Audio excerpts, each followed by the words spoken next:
Okay, my name is Abe Sturt, and I'm auditioning for the role of Alfred.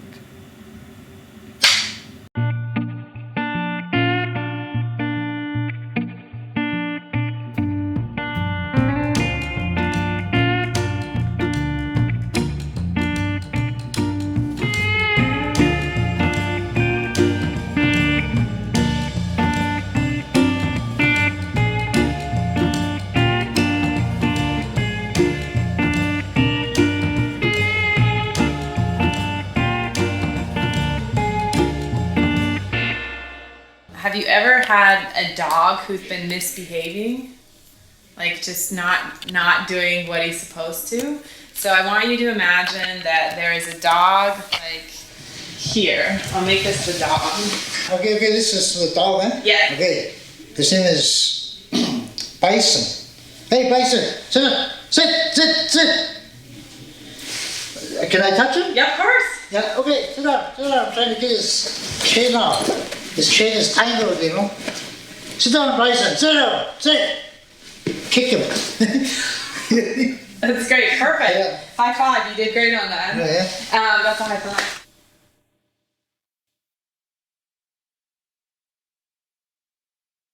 Does that sound familiar? Oh yeah, it is really familiar. Really? Yeah. Tell me how. Well, when you first said that, the first part of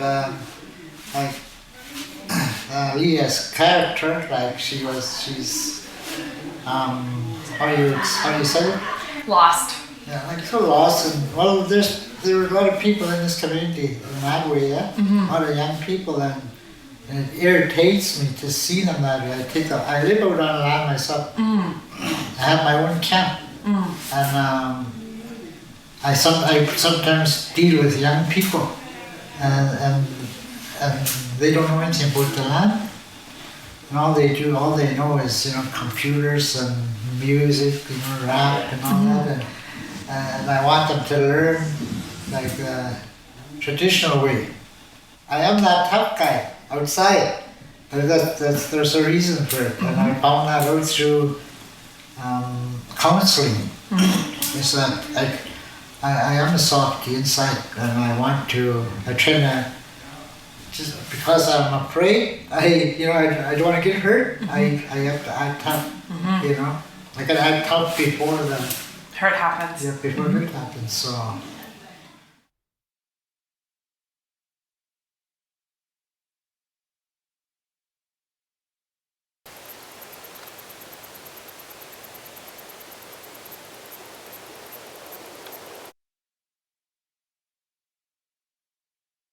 You say action. All right, action.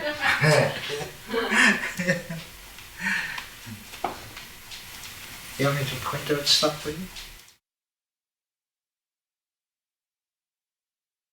My two oldest boys used to spend a lot of time on the land with me. Canoeing, skidooing, boating.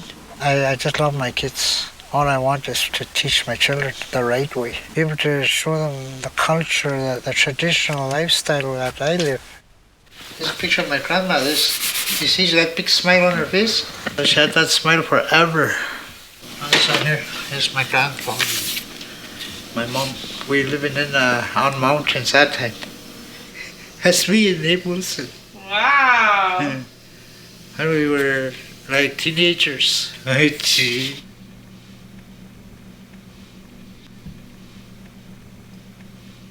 Here's Richard.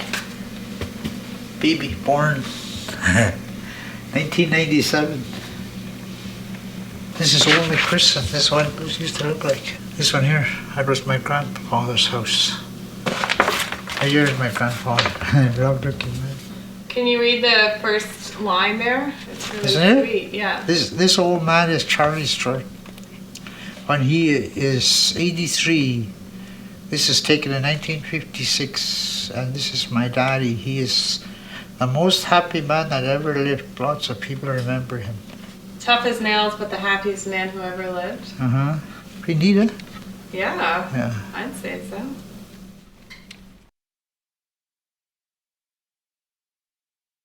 Why the yellow? It just made it brighter, actually. I'll tell you why.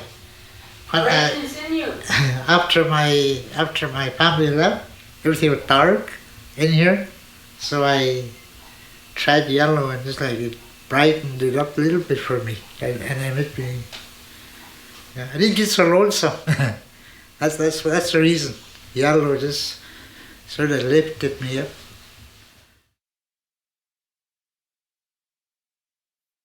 And that picture, you see this picture up here? This is, what do you call it?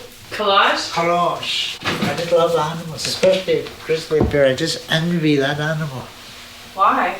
Because he's so big and so majestic, and if you leave him alone, he'll leave you alone.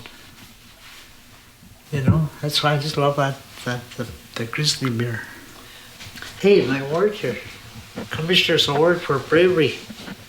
Presented to Abraham Robert Stewart for his brave action in September 1987 when he saved 2 men and 2 boys from drowning in the Peel River at great risk to his personal life. That's cool, eh? It's very cool. Yeah.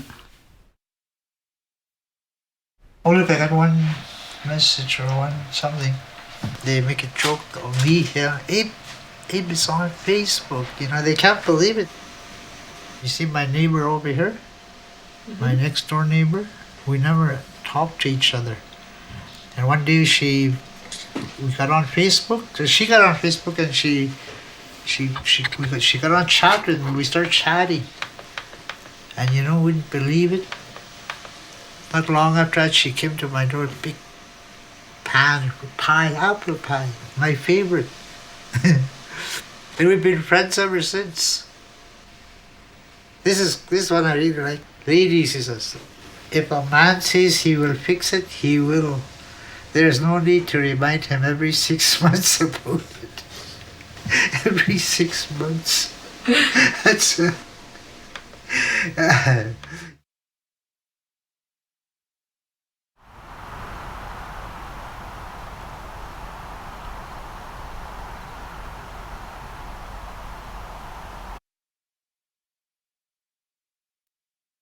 When you were auditioning last fall when I met you, what do you remember about the character Alfred? He just reminded me of me, of the way my feelings and my thoughts and everything about me.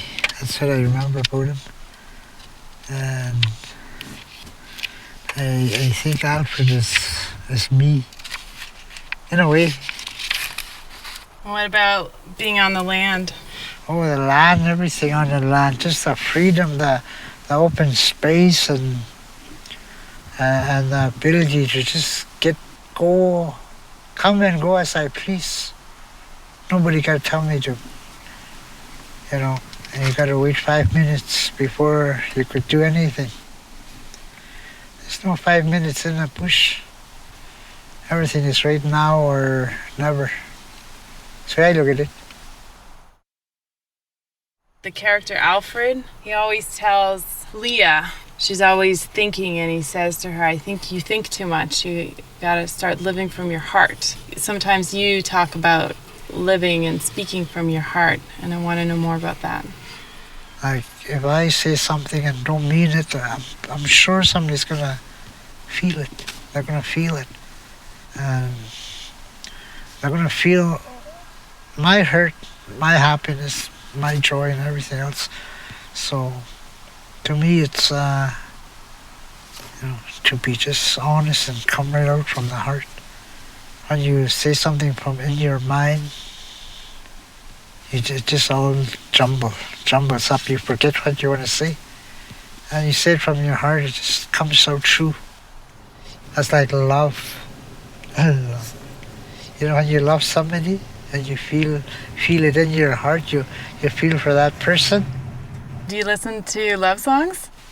Well, it depends on what love songs are talking about. How love songs are interpreted. Some love songs are to hurt you, and some are to make you happy.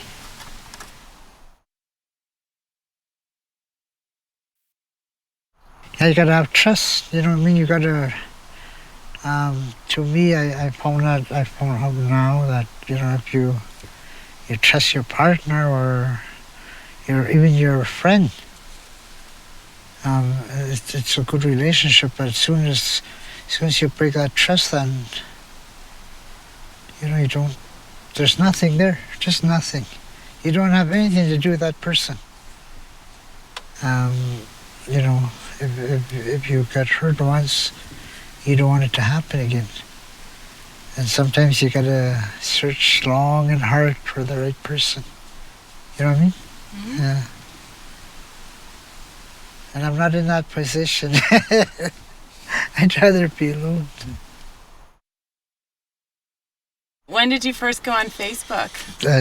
February this year, 2012. Somebody showed me how to work it, and I've been on it ever since. Never get tired of it and just enjoy. Well, one of the reasons I enjoy is because I chat with my boys, so. And I got Skype, so I'm okay.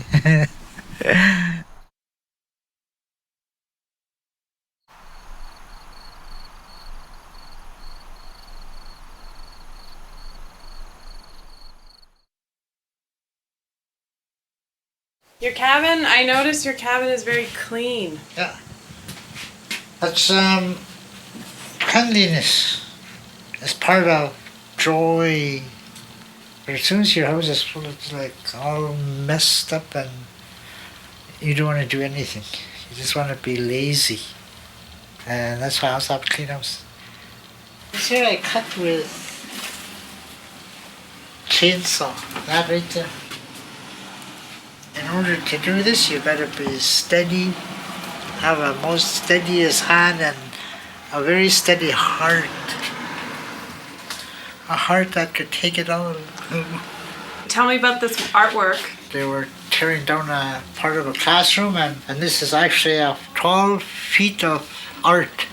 If I put it back according to the art, it would have been a nice big picture right here, like my whole ceiling. News North came up to me and they asked me, what do you do when the weather's like this? Oh, I read my Archie books. And she's my favorite. That's Miss Betty. I call her Miss Betty.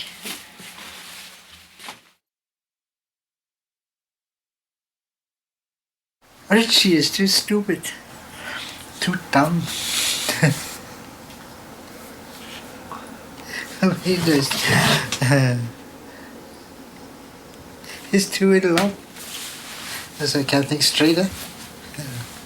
He's got a girl from a girl that just leading him on. And there's one that just loves him, but he doesn't. He just only when he needs her, he goes to her. That's sort of my life. You're like Archie? Yeah, I was like Archie.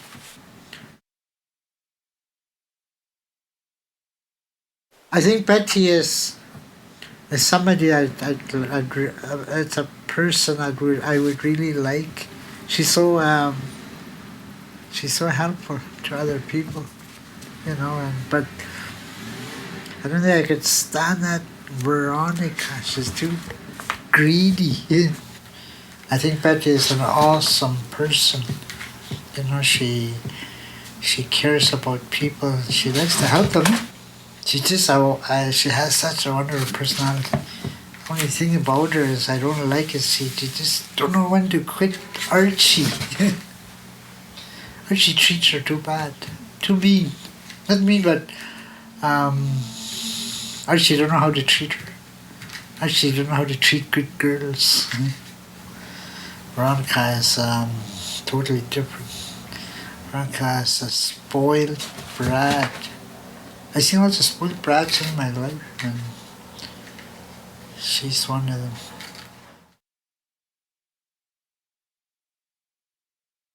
Moose. Oh man, Moosey. Sometimes he bullies people and I get mad at him. And if I was there, I'll fix you. What would you say to Moose? Moose, I'll see your girlfriend if you don't smarten up. Don't be so jealous of her. She loves you. as me. I had a girlfriend one time, I was jealous, completely jealous of her. And I learned that was no good. I don't like that today. Now we're good friends, so. Was she a Betty? No. Not this Betty.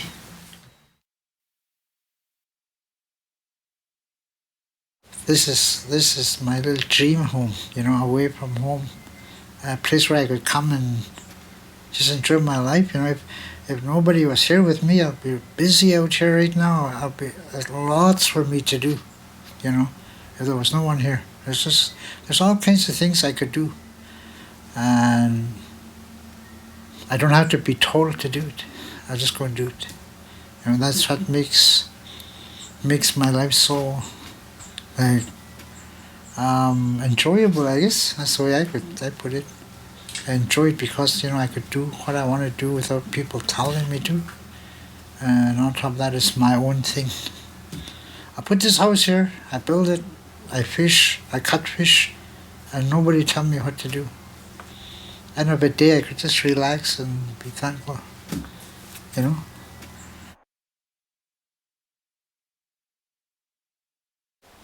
How important is it for you to feel confident when you're in the bush? Oh man, it's a number one feeling you gotta have is confident. If you don't have that, then you can't do anything. You can't even sleep out in the land. Like if I had no confidence at all, and especially in myself, I wouldn't be able to camp here. I'd rather go to town. There are a lot of people. So you're pretty confident of yourself? Yeah, I'm pretty confident. Where does that come from?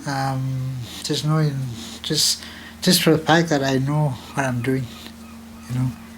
I've been living this life. I tell you before I started this, I was afraid to even camp out here at night by myself. Like I wouldn't even dream of building a camp right here. And after I sobered up, all my alcoholism gone and everything, and turned my life around, I have no fear of anything. So that's pretty big. Yeah, there's just no fear at all. If I had fear, I don't think I'd be sitting here talking to you.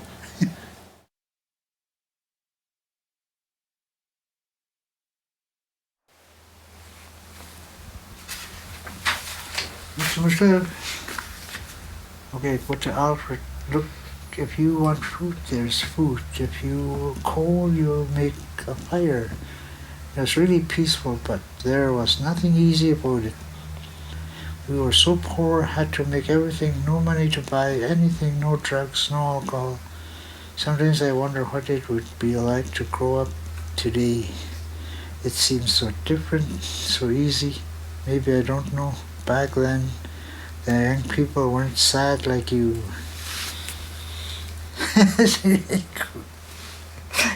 This guy telling her how it was, huh?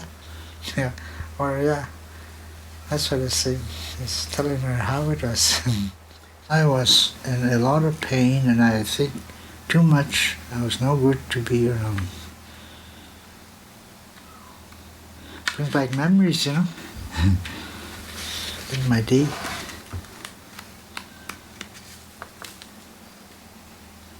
I made it hard for them. There used to be a lot of things happening in my life that made me angry. Maybe I was a little bit like you. I questioned, what's the point? I was in a lot of pain, and I drank too much. I was no good to be around. Oh, I had some days I got, maybe more than days, years and years, and in the 80s, as my life started switching around, you know what I mean? Like, and I quit school. I left school when I was in 1970, and I lived on the land. I drove dog team. I did everything with dog team, and that was just a beautiful life. In 1981, I went to school. Went to took a course on how to work on the ships. And from that point on, my life started turning different way because alcohol was involved. And people start saying, you got to do this, you got to do that, this is what you do, that's what you do, a whole different life for me from living a life on the land where I could just come and go as I please and knew what I was doing, knew where to go. When you're not used to that, you don't know, you get angry, makes you angry. And then you got people drinking alcohol, you got people smoking cigarettes. I had to be a part of all that myself to prove myself. And today I learned that, I wasn't proving nothing to nobody, just making a fool of myself. And I had to go through a lot of pain and what you would call it, a lot of pain in order to realize what I was doing. I was behind because I left school at an early age. I lived on the land. Technology, I had to catch up. So, and some of those things, become angry. You're angry because you don't know how to do it. You just don't know what to do or where to go. And there are sometimes I would say, what am I doing this for? Why? And because out here was so simple, it just gets you angry and you question it and why am I doing this? I could live a simple life. And today is different for me, I could live both sides.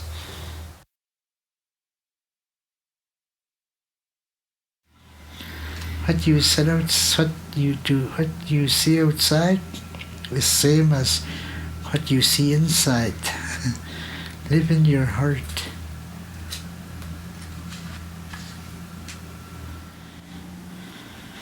I struggled with that for a long time about living in my heart because I really, really didn't know what it meant. Didn't know how to live. In fact, I didn't know. When you're angry and frustrated and things are not working, and you're confused, well then you can't live in your heart. No matter what you do, what you try hard. But I learned later that, to live in your heart, you achieve something. Say, for example, I built this house, I built it because that's what I wanted. And now I'm sitting here and I'm just living in my heart.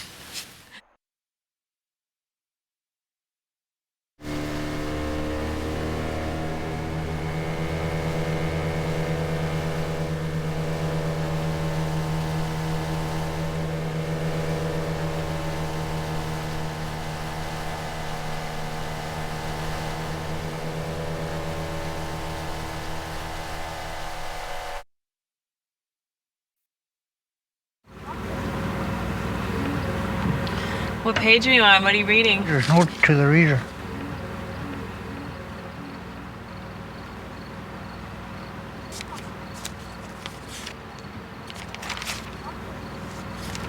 How do you feel about Gwich'in language? Because it's not fluent for you, is it? No, it's not. I don't speak it and I don't understand it, and I wish I did. But I'll tell you, when I do hear people speak it, it just touched my heart, because when you hear two people talking Gwich'in over here, they're going to laugh at the end of it. No matter what they're talking about, they got to laugh about whatever they're talking about. And that just brings so much joy into a person. Because Gwich'in are known for that. Well, I know, it's just a Gwich'in nature, You must have heard that from a lot of times. You go down the street and you see a whole bunch of boys or men standing together talking. All of a sudden they start laughing, and they have a story.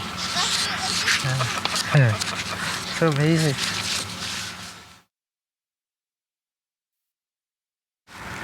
That's pretty rough life. I mean, my life wasn't this, like this all the time. I had some rough times, and there were times when I wish I was just dead right now. Yeah. But lately, I never felt that way because I have my boys, and I'd rather be with them than anything else. Yeah. Very important to me. And what about going back? You said your dad left when you were born, and then you saw him when you were 10? Yeah. So you didn't see him for 10 years? I never saw him. I didn't even know who he was. Yeah. And then you saw him when you were 10? About that, I think it was about 10, but I was at my uncle's place, and they were drinking beer, and he came there, and my uncle had to tell him, "This is your son," and I didn't even know who he was, But it's a funny thing. As I grew up later on, I learned to love him.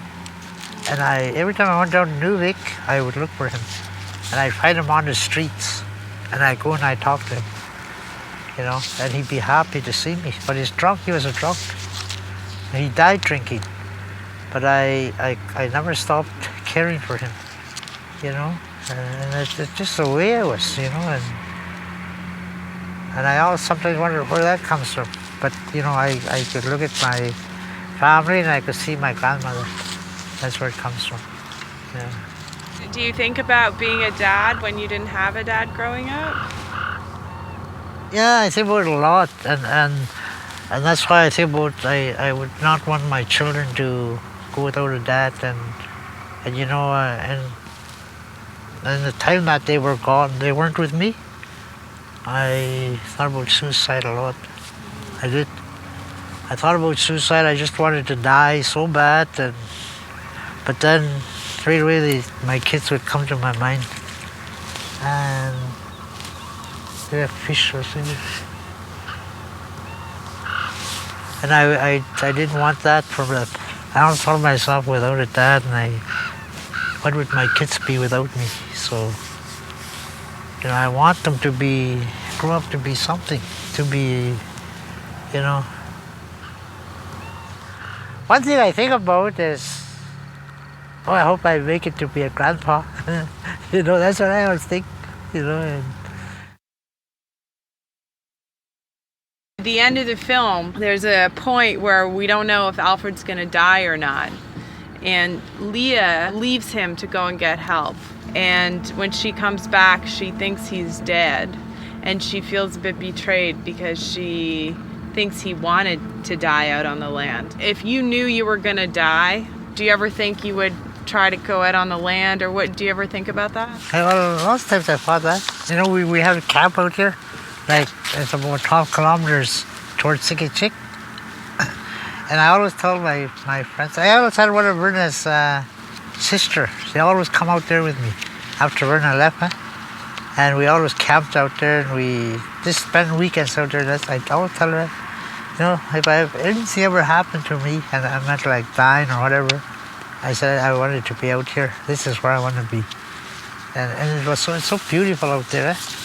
There's a big workout right beside a big lake. And I used to take these boys out all the time. So that's where I wanted to be, but not today. How do you think you'd want to be remembered? What would you like people to say about you? And only one thing I always say, I always think about it. I always want people to say after I'm gone, he was a very funny guy. That's all I want to say.